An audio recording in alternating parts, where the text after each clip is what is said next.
Alright, let's get started. In the last class, we began to look at reactions of alkenes. We said alkenes always undergo electrophilic addition reactions. Electrophilic because they're always first attacked by an electrophile.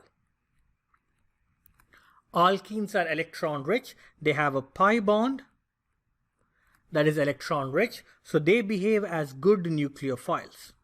So alkenes are always first attacked by an electrophile, therefore electrophilic.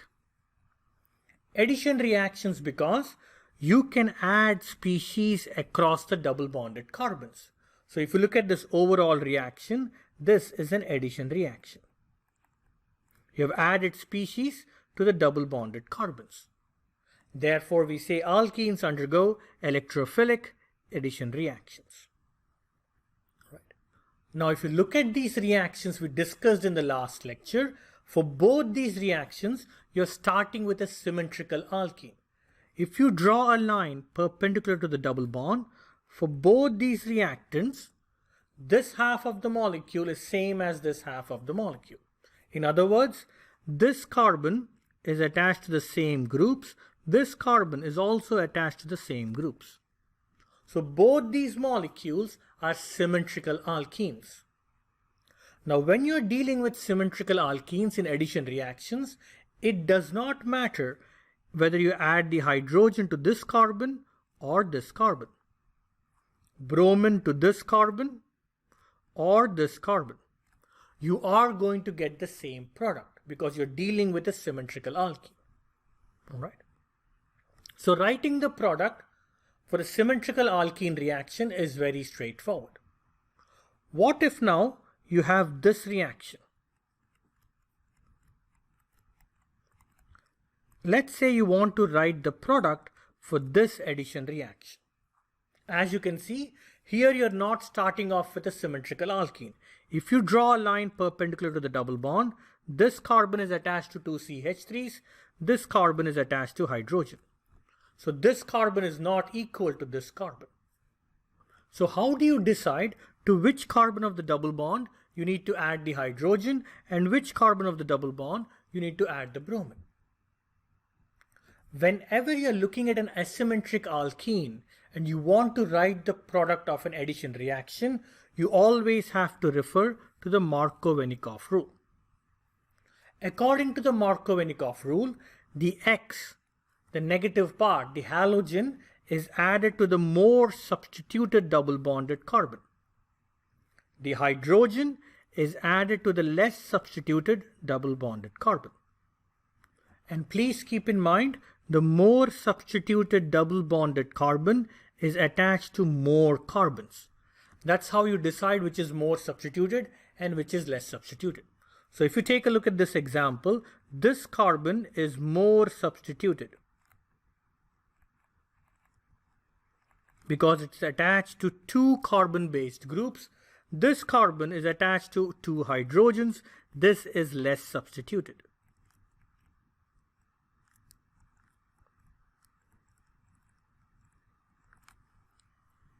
So when you're writing the product for this reaction, first step, identify which carbon is more substituted, which carbon is less substituted. Once you identify that, the halogen will go to the more substituted carbon, which means the halogen will go here. The hydrogen will go to this carbon, the less substituted carbon. So if you write the product for this reaction,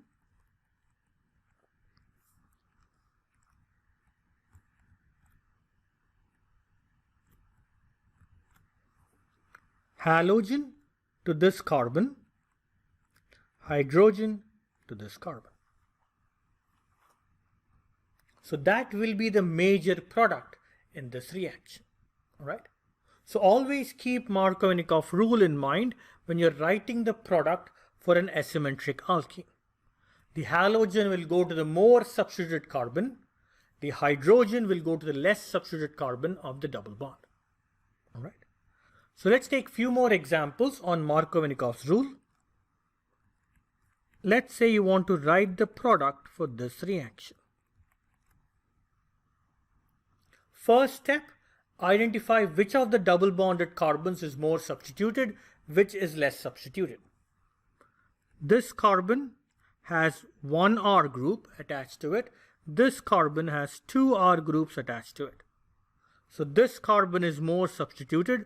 That is where the halogen, iodine in this case, will go. This carbon is less substituted. That is where hydrogen will go. Right? So let's write the product.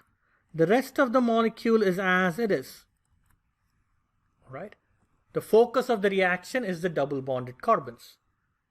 Iodine at this carbon, hydrogen at this carbon. Right. Let's take another example. Reaction with HCl. Again, first step, figure out which carbon is more substituted, which carbon is less substituted. This carbon is attached to two R groups, that is more substituted. This carbon is attached to only one R group.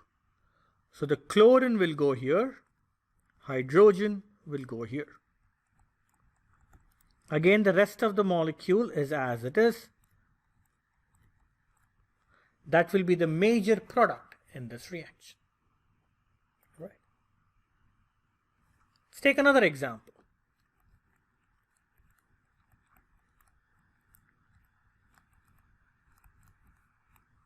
Let's say I have that reaction and I need to write the product. Again, let's figure out which carbon is more substituted, which carbon is less substituted. Now, if you take a look at this carbon has two carbons attached to it. This carbon also has two carbon groups attached to it. Right? So both the carbons of the double bond are equally substituted. So when you have a case like this, you're going to form a mixture of products. You're going to form one product where the halogen goes to this carbon. So let's write that. Halogen to this carbon, hydrogen to this carbon. That is one product you're going to form. The second product you're going to form is halogen now to this carbon and hydrogen to the other. So halogen now to this carbon, hydrogen to the other. You'll form a 1:1 mixture of these products, because you're starting off with an alkene that has double bonded carbons equally substituted. All right. So when you have the double bonded carbons equally substituted, you're going to get a mixture of products. All right. So as you can see, it is very straightforward to write the product of addition reactions using Markovinikov rule. Key things to keep in mind: Markovinikov rule comes into picture only when you're dealing with an asymmetric alkene. If you have a symmetric alkene, there is no Markovinikov rule that needs to be used. Right? Only when you're starting with an asymmetric alkene, that is when you'll use the Markovinikov rule. And according to Markovinikov rule, you're going to add the X to the more substituted carbon of the double bond, hydrogen to the less substituted carbon of the double bond. All right. So let's take a couple of questions on Markovinikov rule. The first question, you can pause the lecture here for a minute to answer this question. All right, let's take a look at this question. Which of the following products would be obtained in the highest yield from the reaction below? Highest yield is another way of saying what is the major product in this reaction, right? So let's take a look at this reaction. As you can see, you're starting off with an asymmetric alkene. If you draw a line perpendicular to the double bond, that half of the molecule is not equal to the bottom half, right? This carbon is attached to two CH3s. This carbon is attached to a CH3 and a hydrogen. So when you're dealing with an asymmetric alkene, you need to use the Markovinikov rule to write the product. According to the Markovinikov rule, halogen goes to the more substituted carbon of the double bond. Hydrogen goes to the less substituted carbon of the double bond. So let's write the product. Halogen to the more substituted carbon, hydrogen to the less substituted carbon. Among your options, that molecule is option A. All right. Let's take another question. This time I've given you the product and I'm asking you which reactant will give me that product. All right. Again, you can pause the lecture here to answer the question. All right, let's take a look at this question. Find the reactants that can give the following product. So let's begin with option A. So let's say A is the reactant in this reaction. Let's write what product it will give. In molecule A, this carbon is the more substituted carbon. This carbon is the less substituted carbon. So the halogen chlorine will go to this carbon. Hydrogen will go to this carbon. And if you write the product for that, it will be this product. So certainly A molecule will give that product. Let's now look at B. In molecule B, again this carbon is more substituted. This carbon is less substituted. So chlorine will go to the more substituted carbon. Hydrogen will go to the less substituted carbon. And if you write the product, again molecule B will give that. Let's now look at molecule C. In molecule C, this carbon of the double bond is more substituted. This carbon is less substituted. So again, chlorine will go here. Hydrogen will go here. Molecule C2 will give this as the product. So all these reactants A, B and C will give the same product. All right. So as you can see, more than one reactant can give you the same product. Now when you're looking at a question like this, where you're looking at a reaction backward, trying to figure out the reactant given the product, keep in mind about Markovinikov rule.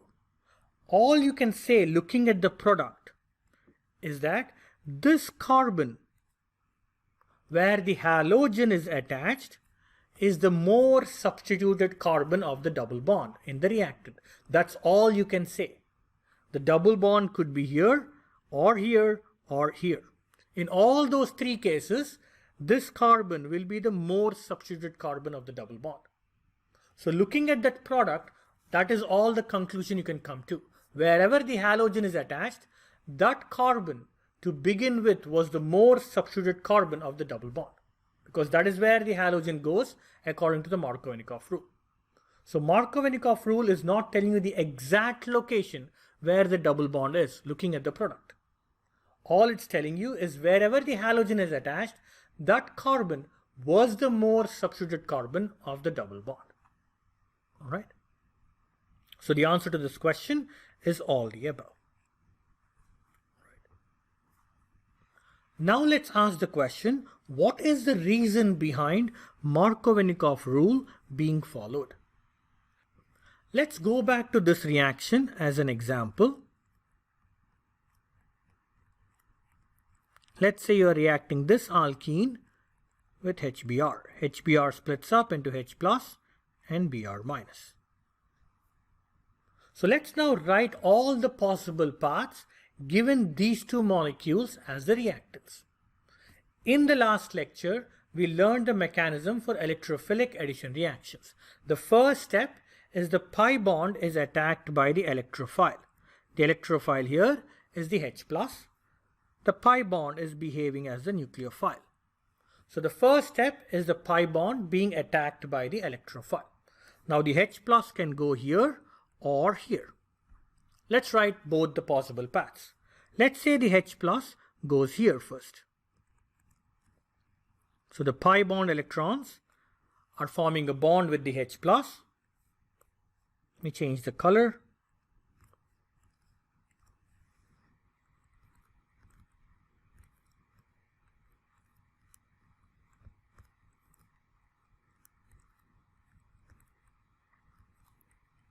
The first step is formation of the carbocation. The H plus has gone to this carbon, so you form a carbocation here.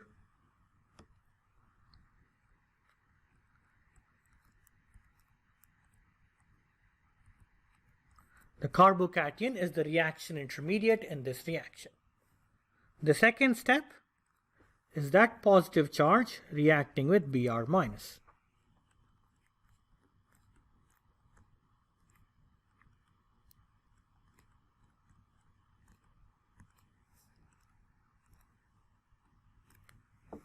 So that is one path to form the product. Now let's say the hydrogen goes here to this carbon of the double bond. Let's write the product in that case.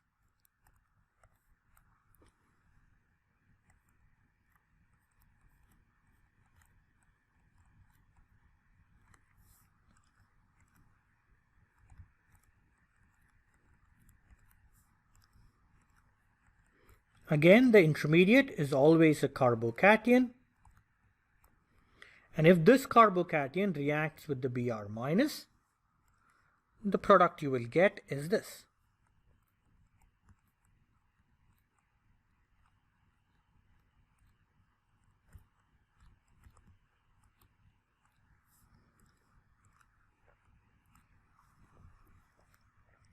So given these two reactants, the possible paths the reaction can take is this path or this path. And we said according to Markovinikov's rule, the major product in the reaction is this, where the bromine is attached to the more substituted carbon of the double bond. So the reaction majorly takes this path according to Markovinikov's rule.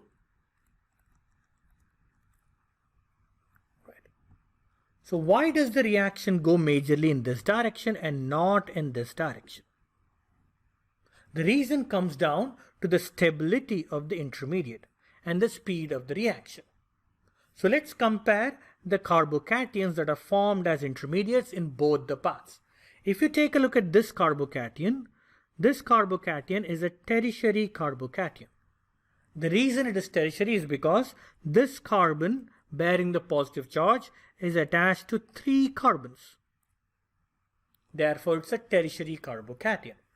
This carbon is a primary carbocation because the carbon bearing the positive charge is attached to only 1 carbon. So this is a primary carbocation.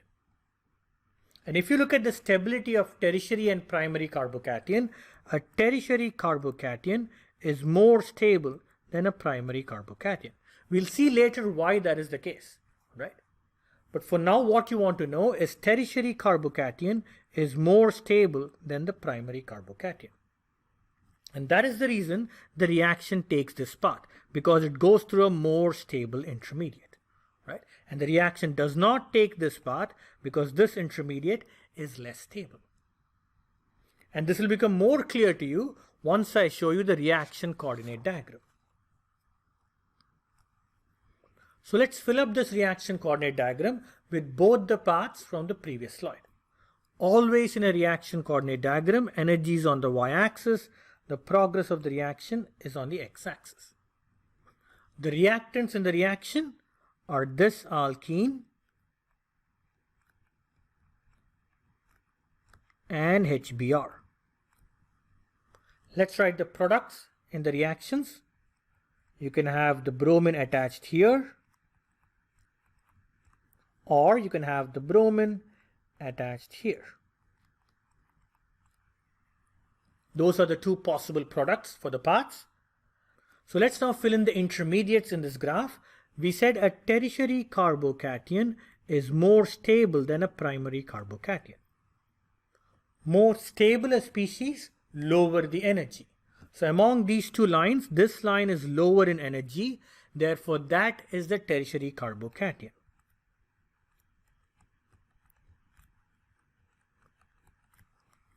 The top line, which is higher in energy, is the less stable species, the primary carbocation.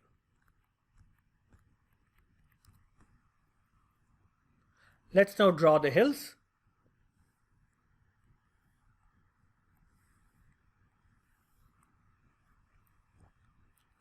Now if you compare both these paths, this path is a much faster reaction path. Always when you're looking at the speed of the reaction, you're comparing the height of the hill. This height of the hill is much smaller compared to this height of the hill. So this reaction path is a much faster reaction path. This is a slow reaction. Because this is a faster reaction path, the reaction goes in that direction.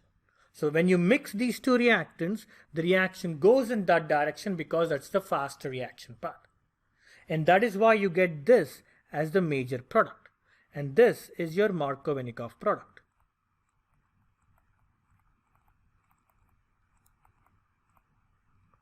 And that is why the Markovinikov product is the major product in the addition reaction. The faster the reaction intermediate forms, the faster the reaction. Because this reaction intermediate is stable, it has a lower activation energy to form, therefore the reaction takes that path. All right? And that is why you always get the major product where the halogen is attached to the more substituted double bonded carbon and the hydrogen to the less substituted double bonded carbon. All right? So this is the mechanistic reason behind Markovinikov rule being followed. All right? So now the question to ask is, why is a tertiary carbocation more stable than a primary carbocation? So let's take a look at the carbocation stability order. The most stable carbocation is a tertiary carbocation. A carbon with a positive charge attached to 3 R groups. That is a tertiary carbocation. That is the most stable carbocation. Followed by secondary, attached to 2 R groups.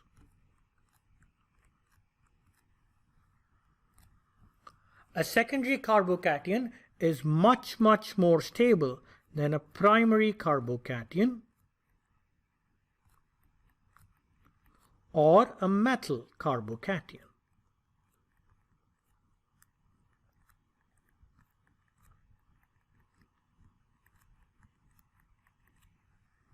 So this is the stability order of carbocations. Tertiary being the most stable, followed by secondary, which is much more stable than the primary and the methyl. All right. So why is that a tertiary carbocation is more stable? The answer to this question is 2 parts. Hyperconjugation and inductive effect.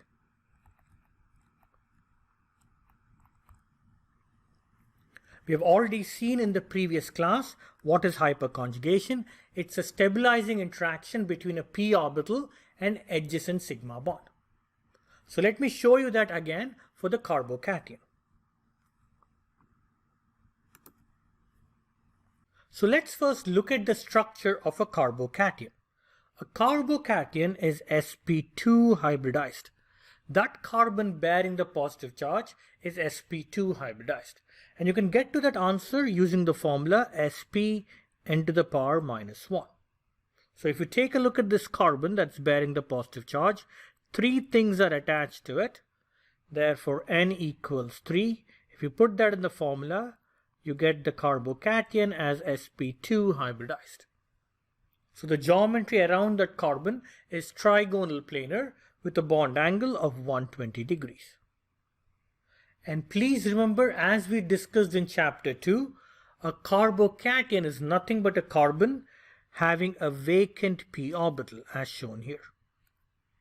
This vacant p orbital is unhybridized. The carbocation is sp2 hybridized, which means you have 1 p orbital left that is unhybridized, and that is this p orbital. So it's empty and it is unhybridized. All right. So now let's look at hyperconjugation in a carbocation. I'm going to use the model to explain you that. So what I have here is the methyl carbocation, CH3+. This is the carbon bearing the positive charge. It's attached to 3 hydrogens, so this is CH3+ carbocation. It is sp2 hybridized. As you can see, the geometry of these sigma bonds is trigonal planar with a bond angle of 120 degrees. And this is your empty p orbital. Okay. Now when you have just hydrogens attached to the carbon bearing the positive charge, there is no hyperconjugation, right? But once you replace the hydrogen with an alkyl group, that is when you start to see hyperconjugation.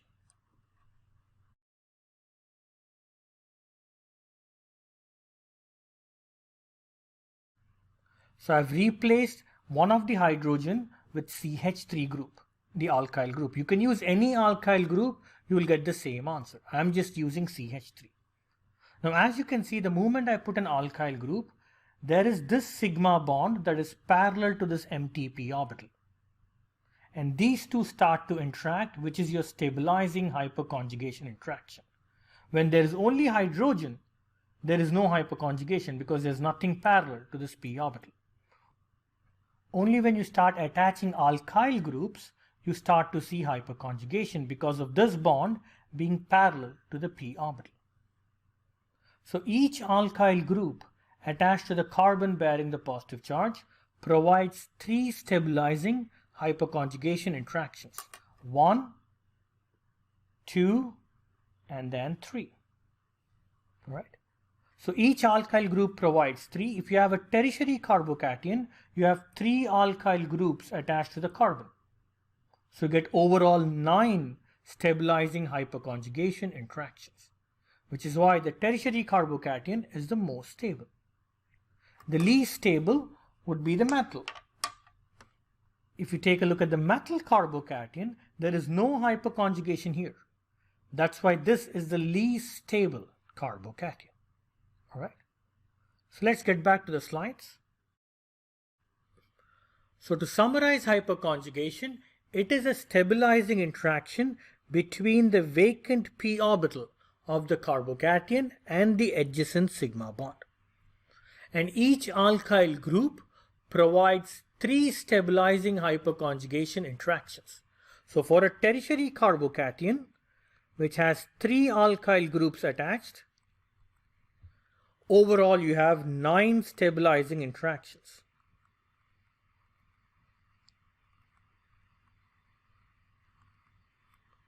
Therefore, a tertiary carbocation is the most stable carbocation. All right. Let's now look at the second effect that stabilizes carbocations. That's the inductive effect. Inductive effect is the donation of electron density through sigma bonds due to difference in electronegativity.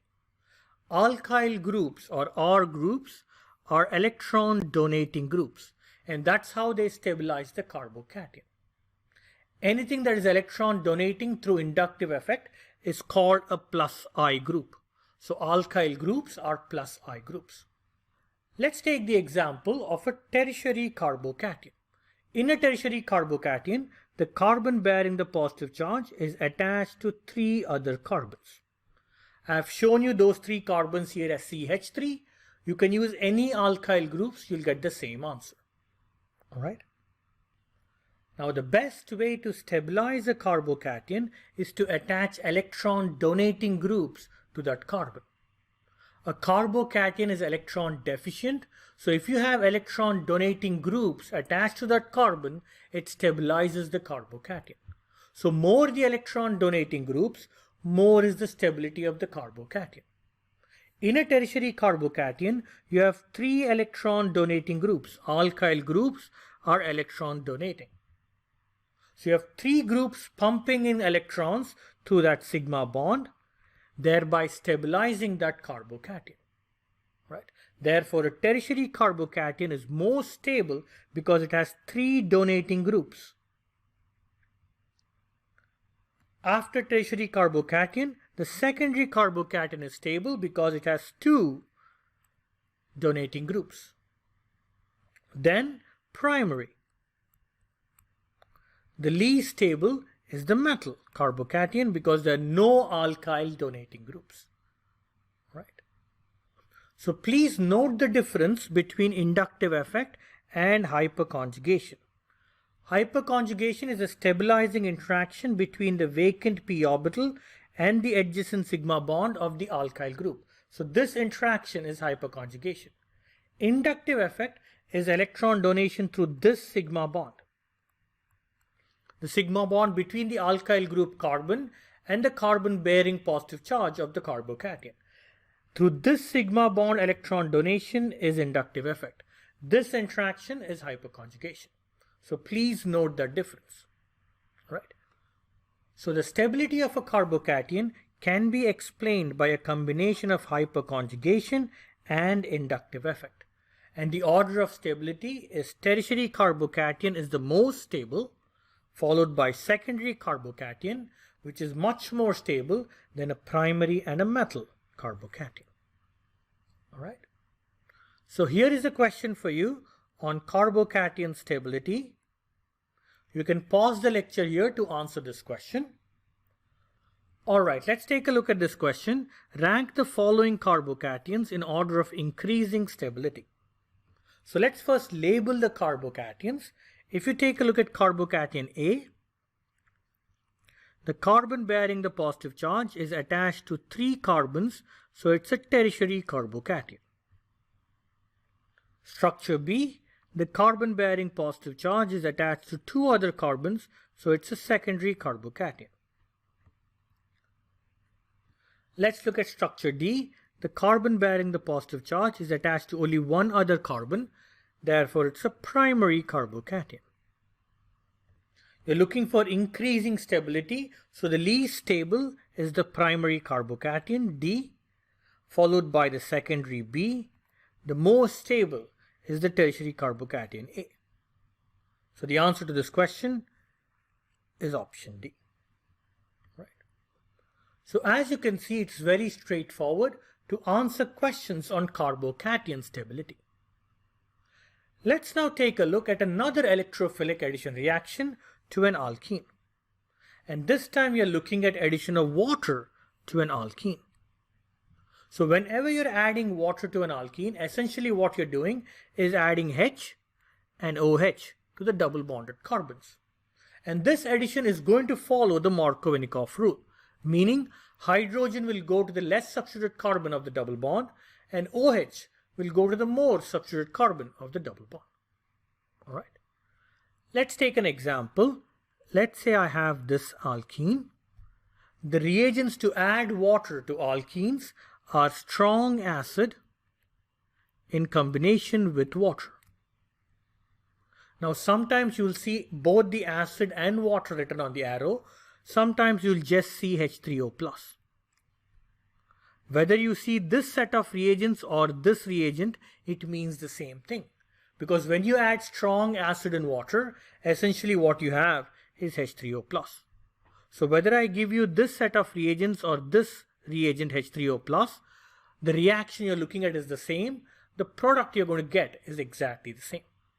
All right.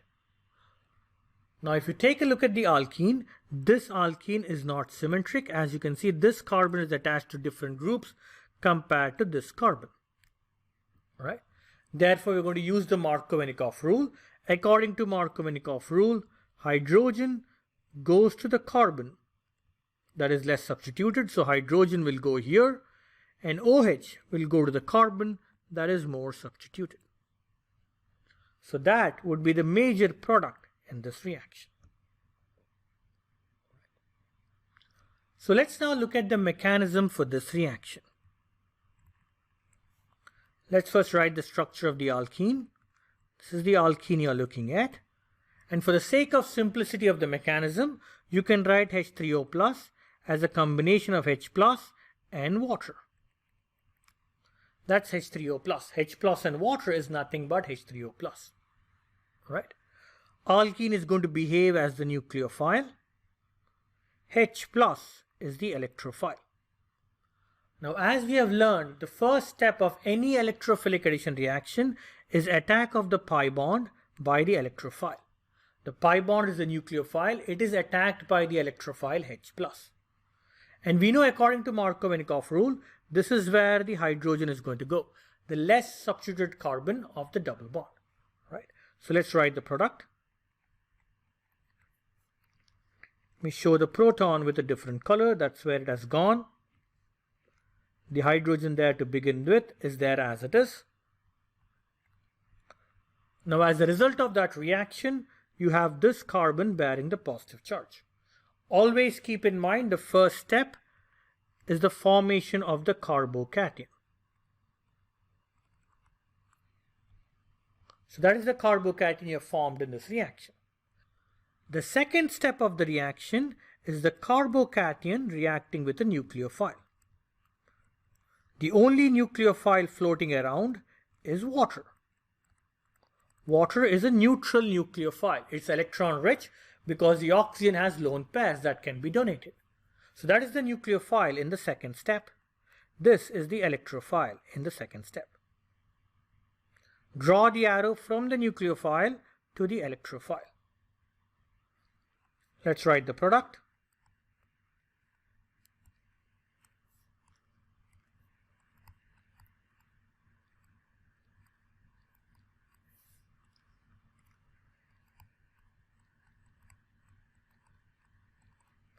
Oxygen with 3 bonds, 1 lone pair, is a formal positive charge. Now oxygen doesn't like to be positive. You have a base floating around, which is water. Usually water is taken in excess in this reaction, right? So you have plenty of water floating around. Water can act as a base. It can pluck this proton from here and give these bonded electrons back to oxygen. So as a result of that, you form the final product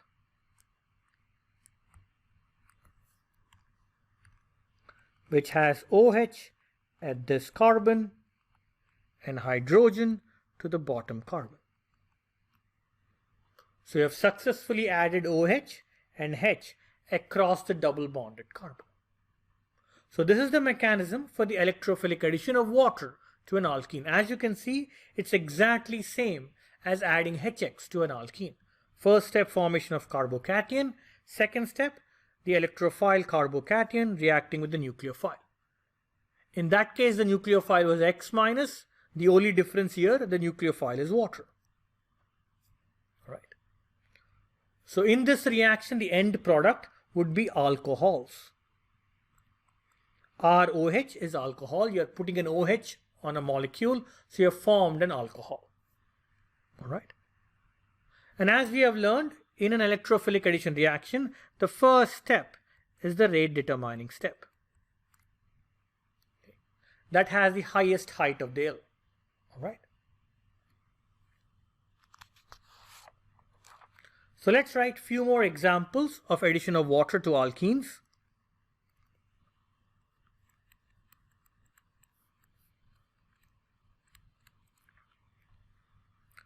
This is the most substituted carbon of the double bond. That is where OH will go. It's understood hydrogen has gone here. I'm not writing it out.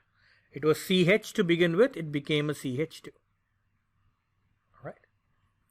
Another example. H3O plus. That's where OH will go.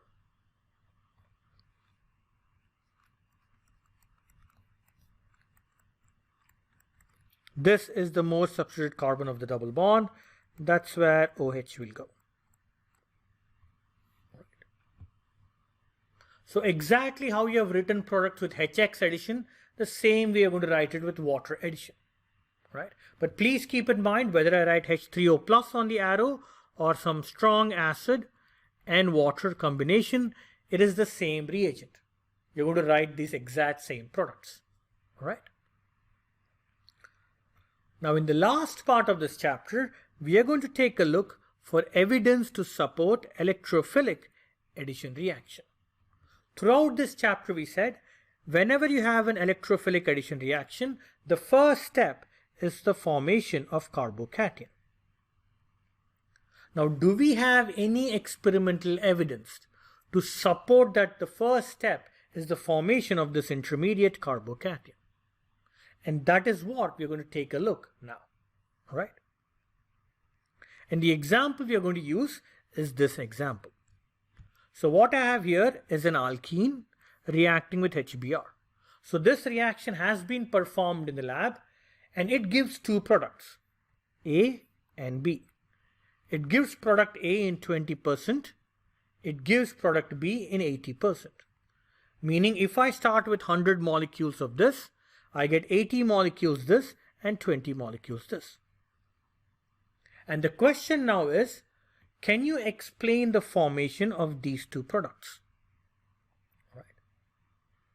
So let's first figure out how you can form product A.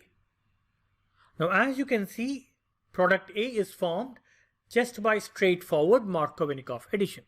If you start with this alkene and HBr, according to Markovinikov addition, hydrogen should go to the less substituted carbon, bromine should go to the more substituted carbon. And if you write the product for that, that is nothing but product A.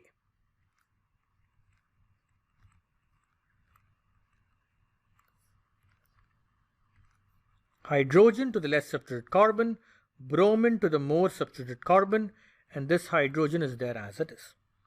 And as you can see, this is nothing but product A.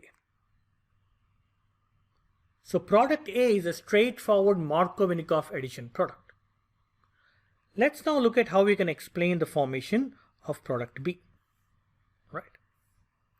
So here is the reaction again. This is product B.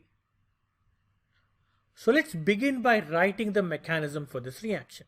You're starting with the alkene, that is the nucleophile. HBr, you can split it up into H plus and Br minus. H plus is the electrophile. And H plus goes to this carbon, the less substituted carbon of the double bond. Right? So your first step, nucleophile to electrophile the arrow. As a result of that, the carbocation you're forming is this. This is where the proton has gone. The blue hydrogen is there as it is. Right. Now if you take a look at the nature of this carbocation, it is a secondary carbocation, because the carbon bearing the positive charge is attached to two other carbons. So it's a secondary carbocation. And we know secondary carbocation is not the most stable carbocation. The most stable is the tertiary carbocation. So if there is a chance for this secondary carbocation to get converted to tertiary, the reaction will take that path. Right? And one possible way to upgrade from secondary to tertiary is if the carbon adjacent to the carbon bearing positive charge as a hydrogen, that hydrogen along with these electrons can move here. So the hydrogen along with the bonded electrons is moving to the carbon bearing the positive charge. Right? So as a result of that, the structure you're going to obtain is this.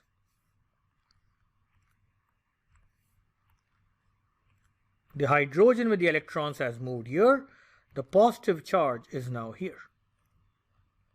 Now if you take a look at this carbocation, it's a tertiary carbocation because the carbon bearing positive charge is attached to 3 carbons. And we know a tertiary carbocation is more stable than the secondary carbocation. Right? So the reason the reaction is going in this direction is because you're going through a more stable carbocation. This shift of the hydrogen from this carbon to the carbon bearing the positive charge is taking place because the resulting carbocation is more stable. This shift will not take place if you're starting off with a secondary and after the shift 2 you're getting still a secondary. The shift will not take place because there's no difference in the stability. The shift will take place only if the resulting product, carbocation, is more stable than what you began with. Right? And please keep in mind the hydrogen along with this bonded electrons is moving. Right? And this shift is called a 1,2 hydride shift. Hydride because hydrogen with a negative charge is called a hydride. So the hydrogen along with those electrons is moving, therefore it's a hydride moving. Right? 1,2 because if I call this position as 1 where you have the hydrogen, relative to that the position bearing the positive charge is 2.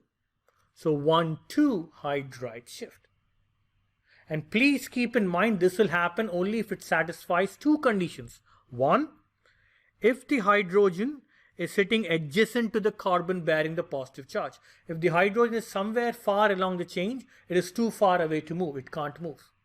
Right? For the hydrogen to move, it should be on the adjacent carbon bearing the positive charge. That is the first criteria.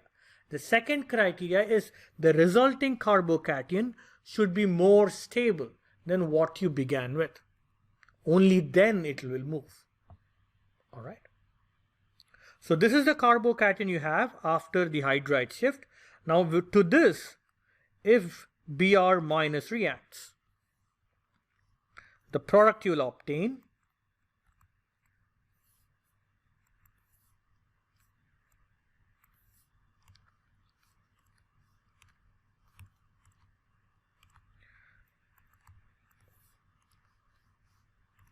would be this. And if you take a look, this product is nothing but product B. So you get product B as the major product because it goes through the most stable carbocation, right? The tertiary carbocation, right? Now the only way we can support the formation of B is through the carbocation rearrangement, right? So this is a very good evidence that indeed electrophilic addition reactions are going through carbocation, because the only way I can explain the formation of B is through this path. So I can support the electrophilic addition mechanism that we have been writing all along. All right. Let's take another example. Let's say you're given this reaction and you need to explain the formation of this product. So let's write the mechanism again with the carbocation intermediate. You're starting off with this alkene.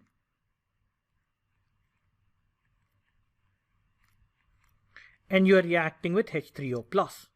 A combination of water and sulfuric acid is going to form H3O+. And I can write H3O+ as a combination of H+ and water. The first step in an electrophilic addition reaction is always reaction of the alkene with the electrophile. And according to Markovinikov's rule, this is where the H+ is going to go, the less substituted carbon of the double bond. All right. As a result of that, the carbocation you form will be this.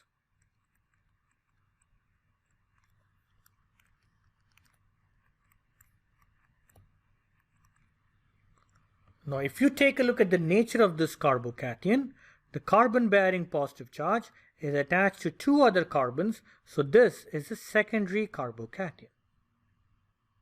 Now, if there is a path for this to upgrade to tertiary, the reaction will take that path. Now, if you take a look, you have an adjacent carbon bearing a hydrogen. This carbon is adjacent to the carbon bearing positive charge and it has a hydrogen. So if this hydrogen moves here, you will get a primary carbocation. You will not get a tertiary. So there's no point of moving that hydrogen to the carbon bearing positive charge, right?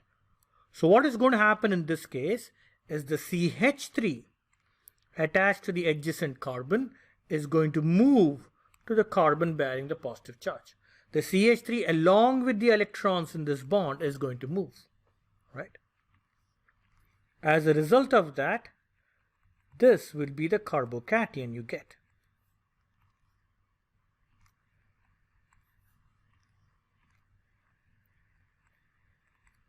Now, if you take a look at this carbocation, it is a tertiary carbocation. It's attached to three other carbons, the carbon bearing the positive charge.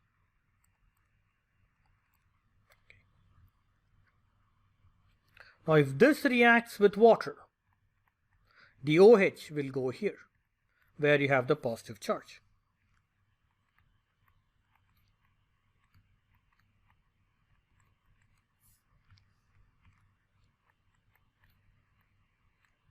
And as you can see, that is the product you have obtained in the reaction, right? Now, this shift is called a 1,2 methyl shift. Methyl because the group that is moving is a methyl group. 1,2 because again, if I call this carbon where the methyl is attached as position 1, relative to that, the carbon bearing positive charge is at position 2. So this is called a 1,2 methyl shift. All right. Now for our purposes, we are going to be considering only a methyl shift or a hydride shift, a 1,2 metal or a 1,2 hydride to upgrade the stability of the carbocation. There are many other ways you can upgrade the stability of the carbocation, but for the purpose of this course, we're only going to look at a metal shift and a hydride shift. All right. So the key points of metal shift and hydride shift is that it will only happen if the resulting carbocation is more stable than what you began with. And it will also only take place if the metal group or hydrogen is on the adjacent carbon to the carbon bearing the positive charge. That's why it's a 1,2 shift, 1,2 metal or a 1,2 hydride. If the metal or hydrogen is much further away, it's not going to shift. It's too far away to shift. All right. So here is an example for you. To write the major product for this reaction, please write the carbocation and then figure out the final product. All right. You can pause the lecture here to answer the question. All right, let's take a look at this question. Predict the higher yield product of the reaction. You have an alkene reacting with HCl. You can split up HCl into H plus and Cl minus. And according to Markovinikov's rule, this is where the H plus will go, the less substituted carbon of the double bond. Right? So let's draw the arrow from the alkene to H plus. Write out the carbocation.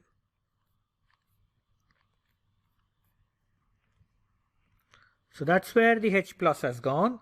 As a result of that, this is the carbocation you formed. And if you take a look at the carbocation, the carbon bearing positive charge is attached to two other carbons. This is a secondary carbocation.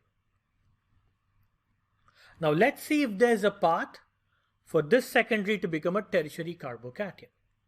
If you take a look here, this carbon bearing the hydrogen, if it moves, you're going to get a primary carbocation. So there's no point of moving that hydrogen. Right? Let's now look at this carbon. This carbon has a CH3 as well as a hydrogen. So you can have a metal shift or a hydride shift, right? Because that carbon has both hydrogen as well as a metal, right? Now, because you're moving groups, the smaller group will move faster. So when you have the option between metal and hydrogen, the hydride shift will take place because that's a smaller group that will move faster, right? So you'll have a 1,2 hydride shift here. As a result of that, the carbocation you form would be this.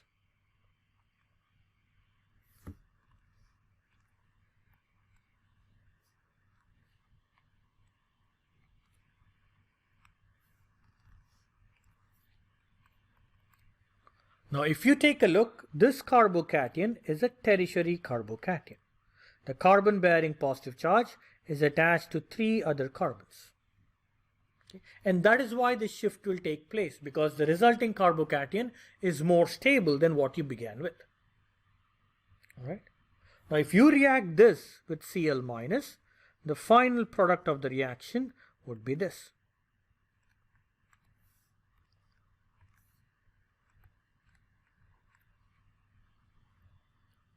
And that is nothing but answer C. Right.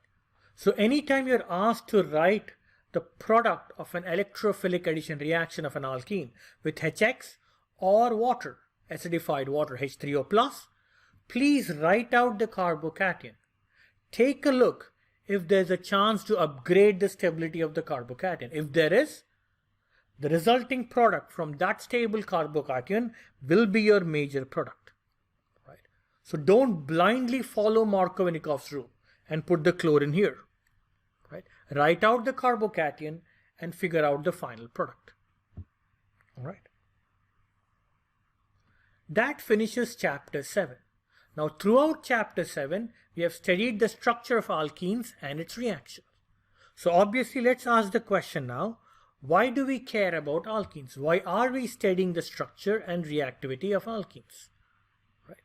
There are plenty of examples of alkene molecules that we come across in day-to-day life. For example, oleic acid. As you can see here in this molecule, you have a cis double bond. This is a fatty acid present in bacon. It is not very healthy to your body, but nevertheless, because it's present in bacon, it is consumed a lot. All right. Few more examples of alkenes. You might have heard of omega-3 and omega-6 fatty acids. Our body does not have the ability to synthesize these fatty acids, so they come from dietary sources. You can have either animal-based dietary sources or plant-based dietary sources. These fatty acids are good for your body. They are believed to reduce cardiovascular diseases. All right. Now, the reason the name omega-3 is because if you take a look at this molecule, from the end of the molecule, the third carbon is where the double bond begins. So this is an omega-3. Similarly, this is also omega-3. This is omega-6 because from this side, the sixth carbon has the double bond. From the end of the molecule, the sixth carbon has the double bond. Therefore, this is omega-6. Right? So all of these are fatty acids in our diet. Right? Some not very good to your body, some that are good to your body. Right? In all these cases, you can see double bonds. All right? So these are unsaturated fatty acids. All right? So these are some of the examples of alkenes in our diet. Let's take another very important use of alkenes, that is color. Now, whenever you see a color, it's due to some molecule or a pigment. It could be due to an ionic compound or an inorganic molecule like copper sulfate, which is blue in color. Or it could be due to an organic molecule, like this, lycopene.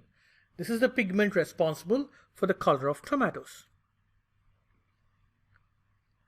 Now, when you're dealing with color from inorganic compounds, ionic compounds like copper sulfate, the problem is they're water soluble.